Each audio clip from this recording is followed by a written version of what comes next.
మోకాలు నొప్పులకు అద్భుతంగా పనిచేసే ఫుల్ మగ్నితో స్వీట్ చేద్దాం రండి.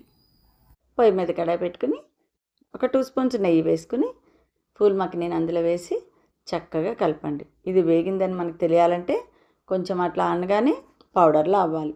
దీన్ని పక్కన పెట్టేసి అదే కడాయిలో ఒక కప్పు బెల్లాన్ని వేసుకోండి. అదే కప్పుతో ఒక పావు కప్పు వాటర్ వేసుకోండి. చక్కగా పాకాన్ని రానివ్వండి. పాకం వచ్చింది అని మనకు తెలియాలంటే ఏదైనా కొంచెం నీళ్ళల్లో ఈ పాకాన్ని వేస్తే అలా ముద్దలా అవ్వాలి.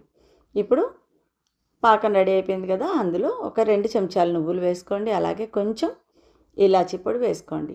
ఇప్పుడు ఆ ఫుల్ మక్నీని అందులో వేసేసి ఆగకుండా కలుపుతూనే ఉండండి. అలా కలపడం వల్ల మొత్తం పాకం అంతా గట్టిపడిపోయి చక్కగా అన్ని విడివిళ్ళాడుతూ వచ్చేస్తాయి.